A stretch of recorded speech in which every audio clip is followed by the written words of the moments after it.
Hi guys, and welcome to lesson 3, coping versus stress management. Essentially what I just said is exactly what we're going to be talking about today in our lesson 3.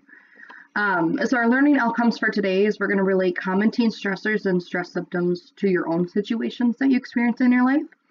You're going to distinguish between coping and stress management and be able to know the positives and negatives of coping strategies. What are some positive ones and what are negative ones?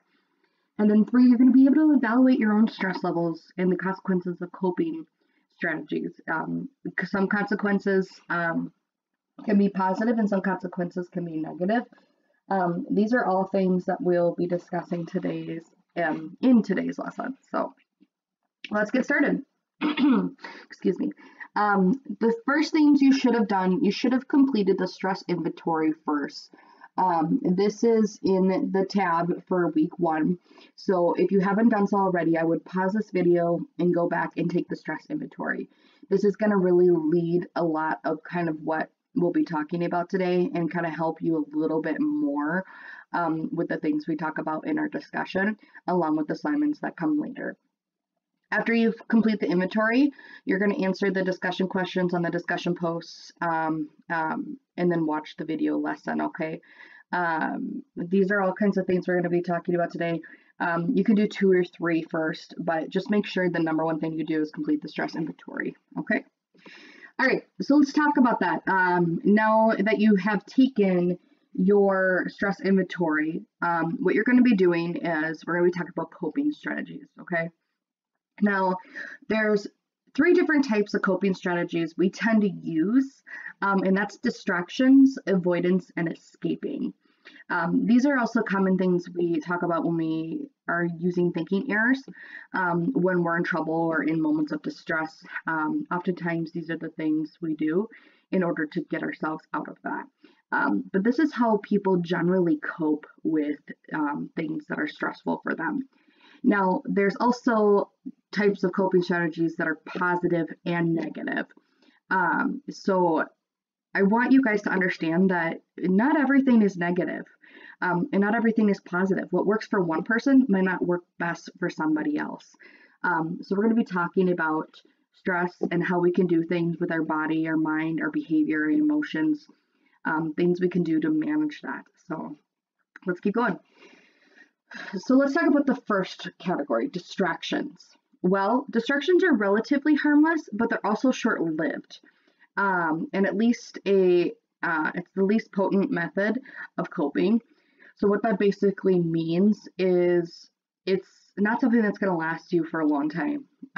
For example, if you are frustrated with a parent or having trouble sleeping, watching television, taking a bath, reading a book, these are distractions we put up in our lives to kind of manage with that stress. But again, they're short-lived and that's something that's going to help us long-term. We all use distractions. I use distractions when I get stressed sometimes. But being able to come back and make these more into a positive thing, not that taking a bath, reading a book, or watching television is negative. But these are, again, just things that are short-lived. Now, when we talk about avoidance, this is the second one. Avoidance tactics usually allow the problem to become bigger, which triggers more avoidance, and then it becomes a vicious cycle. We don't like to be in moments of distress. We don't like to be feeling as if we are, being triggered. It's not fun. It's uncomfortable. So oftentimes we will avoid situations or avoid dealing with the situation because we just don't want to deal with it. And this is when things become bigger and your mind gets going, your emotions get going, and sometimes it becomes something bigger than it is. This becomes a really not so positive method of dealing with situations, especially with stress. So some examples is excessive sleep. Sometimes when we get stressed, we sleep more than we should. So making sure you're on a routine and still getting up at the same time every day.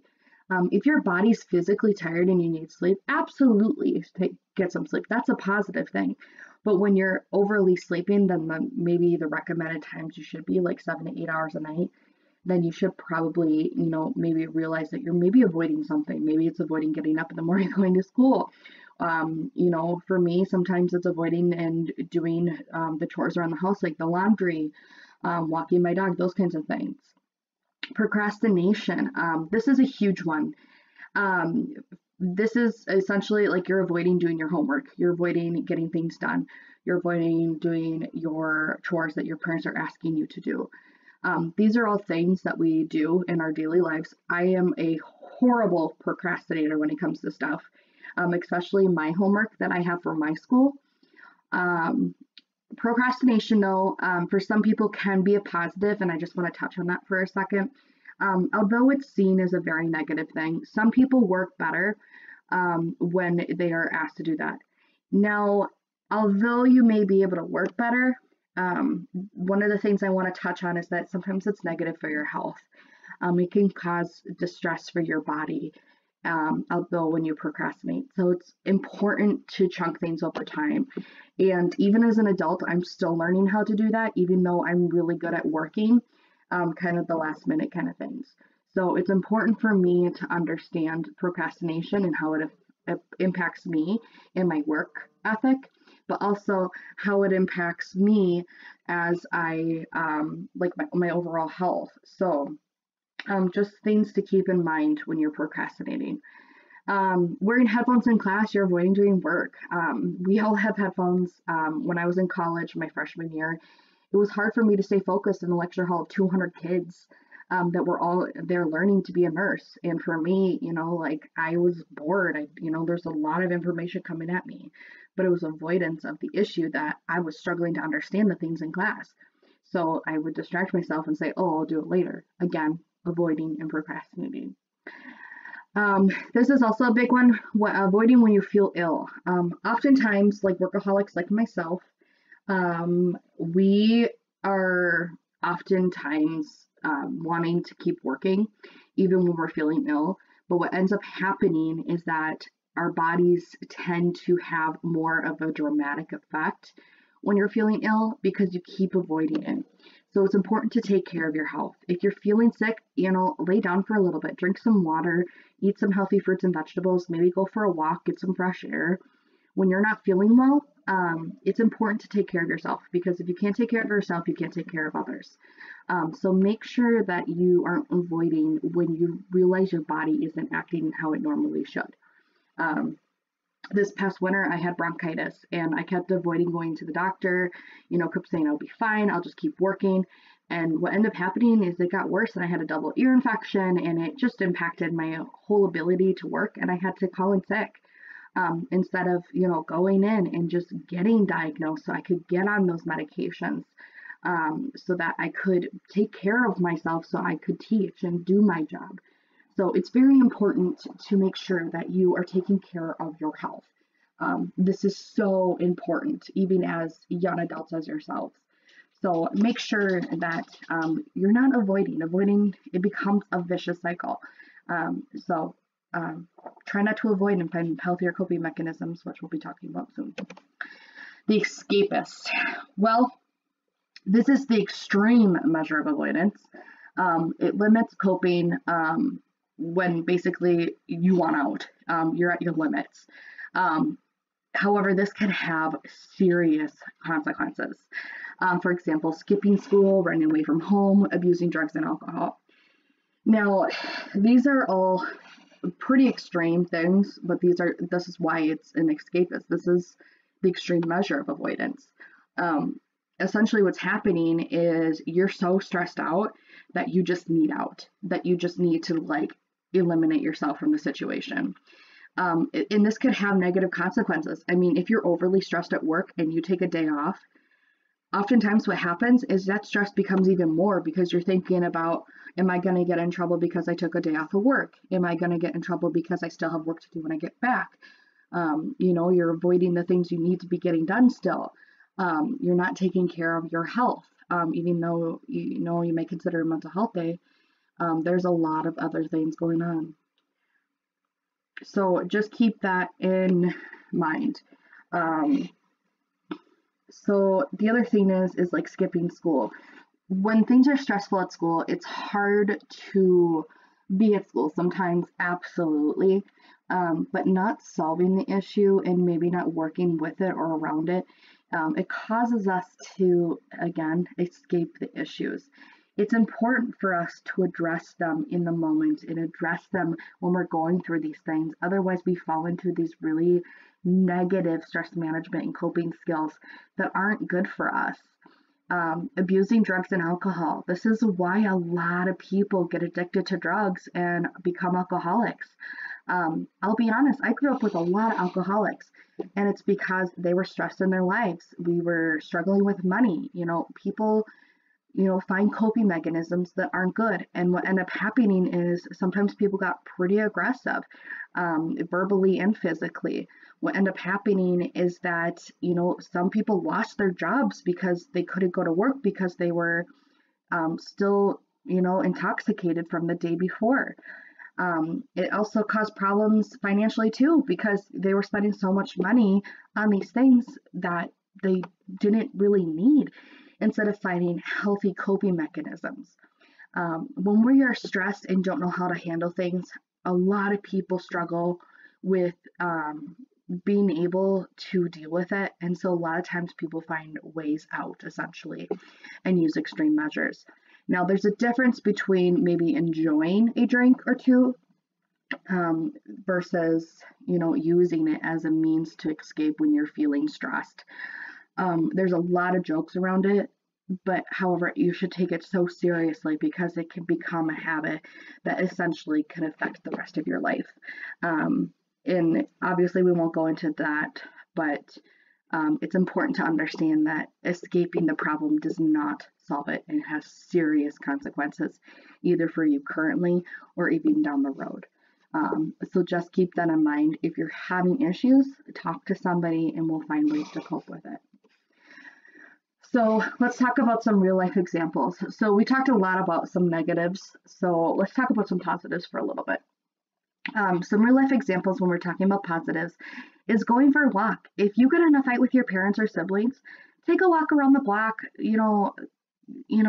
Think about what maybe you could do to help yourself. How can you fix the situation? How can you make it better?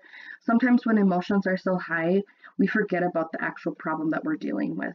So being able to step away, get some quick exercise, and just be able to calm yourself down allows you to return to the situation so you can deal with it in a positive way. Other things is relaxation, doing some mindfulness activities, maybe doing some yoga. I know there's a lot of stigma around it about, oh, this is stupid or this is silly. So many studies show that it is so beneficial. Even myself, I do relaxation. I have a yoga mats down in my basement, and what I do is I literally just do 5 minutes of just some stretching, and it helps. As simple as that. Other things is deep breathing before tests. I have huge issues with tests, and I have major anxiety around it. I go into full panic mode sometimes, and it took me a long time to realize it. But when I finally figured it out, I was able to practice skills to help me before taking a test. So doing that deep breathing, taking that time, talking with the adults so I could get the help I needed so I could take a test more effectively. The other thing is physical activity. I love to exercise. I love lifting weights. I love walking my dog. I love hiking. These are all means of physical activity that allow me to deal with things that are stressful and kind of do some mindfulness and being able to reflect on things that can help me be better. These are only a few of many. And throughout your life, what you're going to be doing is you're going to be finding things that work and don't work for you. For me, I'm not a runner. I hate running, but I love to walk and I love to bike. So I bike a lot, actually. So that's my way of exercise. Some people like to run, but it becomes negative if you're running for very long periods of time when you're upset, and it's at times that maybe you shouldn't do that. So like getting up and walking in the middle of the night because you're upset or you can't sleep. Those aren't necessarily healthy ways of dealing with these kinds of stressors. Extreme exercise, like going to the gym longer than your body could handle, or using it as avoidance to do something else. So for example, like there's some bodybuilders that will be at the gym for 3 hours. that's not necessarily healthy for your body, because your body needs time to rest and recover. And if you go for 3 hours and you're there continuously working out and like expressing your body longer than it should, it could have negative effects on your health overall. And again, it's another form of avoidance. So yes, absolutely, go to the gym and get some exercise. Have a plan. Maybe sometimes I just wing it, but I'm never at the gym more than an hour and a half. And in between, I take some breaks, I drink some water, I stretch. So just make sure that if you are going to the gym and exercising, make sure it's just not extreme and over indulging in your exercises. And again, kind of like what we talked about in the previous slide, is drinking and doing drugs. These are really big extreme things that can have negative consequences. So again, these are more extreme, dramatic things that we experience. One of the things we struggle with is sex, drinking, aggressive behavior, and any other extreme activities. As teens and even into young adults, there's a lot of pressure and stress around sex. And when is the right age to have it? Who can I have it with? Who and when is the right time? There's so much pressure around that. And the thing I can say about that is just make sure that you trust your instincts, you're being safe and responsible, and that you are making sure you're doing something because you want to do it, not because the other person is pressuring you. When it comes to drinking, you're going to be exposed to it. You're going to be exposed to drugs and alcohol, I'm sure, at some point in your life. And if you're not, that's awesome, and I'm proud of you for that. But if you do experience these situations, it's important for you to understand that you have the choice to always say no and get out of those situations. Have somebody to call, have somebody to talk to if you get stuck in situations. There's been some pretty scary times that I've been unexpectedly in a situation that I didn't want to be in, and I needed to get out right away. Luckily, I was old enough to drive, and I drove myself to where we were. So the good news is I could get out of that situation. So make sure that you are being responsible and understand the rules and regulations around it, because we all know that there's negative effects to it. But it's hard when we're in the moment and we're in situations that causes us to be in moments of stress and conflicted with pressures, social pressures from our friends, our families, people we don't even know sometimes. And even aggressive behavior. Sometimes we feel aggressive. Sometimes we feel the need to, push somebody back if they push us. These are all really big things that cause us to be violent and get us out of control. Sometimes we even do things as like vandalism or driving recklessly. Because it sounds fun or it's silly. It can cause harm to yourself or others, and honestly, and as morbid as this sounds, it's potentially death. So please be safe when you're feeling aggressive. Take those moments to use positive coping skills. In our next few lessons, we'll be understanding a little bit more of more positive coping skills to help with these situations. But this is a little bit more of understanding of what you need, okay? So we're going to be developing life skills to help us alternatives to inappropriate coping strategies. A lot of what we talked about today was inappropriate coping strategies to stress management. So over the next few sessions, we're going to be talking about how to develop a better life skills. And again, life skills can change through our age, through life experiences, but it all helps to develop a really good toolkit for us to use when we are dealing with stress. And sometimes it works and sometimes it doesn't, and that's okay. But that's kind of what we're going to be moving to next. All right, so that's the end of our lesson. If you have any questions, please send me an email. Otherwise, good luck on your homework, and if you have anything you need, just let me know. Have a great day.